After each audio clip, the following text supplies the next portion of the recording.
六福客栈5月31日正式熄灯，没有选择高调的熄灯仪式，仅是安静的留在每个人的回忆中。但对于总裁庄秀实来说，所代表的意义比大家都要深刻。从那个六福客栈出发，然后我们就一路走过来，50年来，虽然扩充的不是很大啦，但是我自己认为我们做得很好。民国61年开幕的六福客栈，在当时可是不少权贵争相造访的高级饭店，也陪伴不少老台北人一起成长。这个房子虽然盖得很好，但是我们只盖地下1楼而已。我们当时的营造技术的话，没办法盖到地下。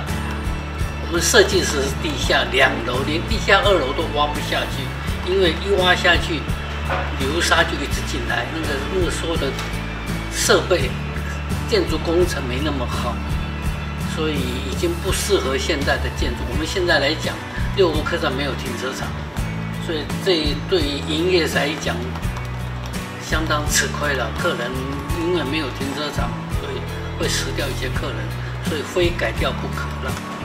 对于六福客栈的一砖一瓦，老总裁都可以侃侃而谈。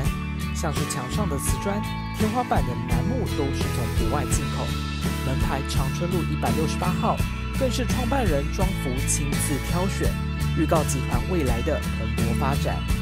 台北圆山饭店有个金龙厅，我在那里结婚的啦，金龙厅。那我母亲叫金凤，我的母亲的名字叫金凤，所以当时就想说，人家有个金龙厅，我没那么大，起码那我就做个女性吧，就叫正我的妈妈的名字叫金凤，所以就叫金凤厅。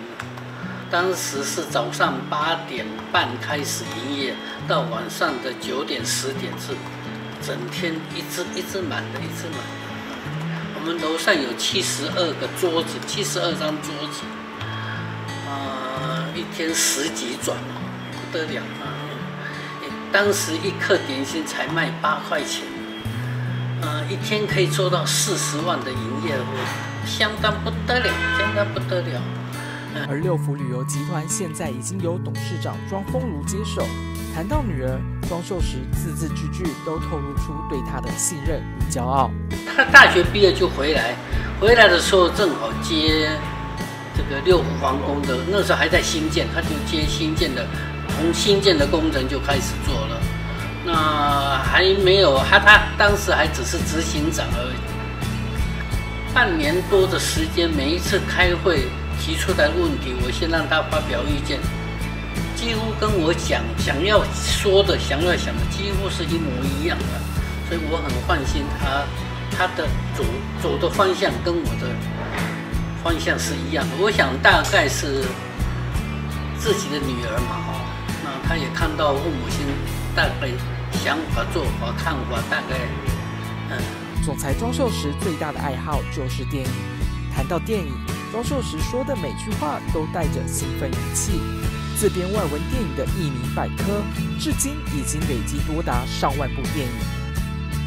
台湾对于译名的统一没有统一，译名翻译的名字的统一没有统一的译名，所以看电影，不管是电影的明星的名字，甚至连电影片名都会搞错。记得有一次就是 HBO 演一部片叫做《Ben Hur》，Ben Hur 的台湾的译名叫宾汉，1959年的奥斯卡最佳影片《宾汉》，很难得的在电视上开始演了。当时的电影广告上面名字是《班赫传》，班级的班，赫赫有名的班赫传。这个对于我们待过电影界的人讲，这个真的是奇耻大辱了。所以我想说，要做一个的。今天我如果有一个23，我算是20年代的人，我是1940年生的人，我40年代的人。如果我有20、30年代的资料给我，我会欣喜若狂。所以我觉得我要做一个东西给后来的人认识。装秀时褪去总裁后，不变的是资深影迷的身份，对电影仍保有年轻时的热情与悸动，也希望能尽自己一份心力，未来有机会可以造福台湾电影人。记者陈明安、叶正勋、陈志专题报道。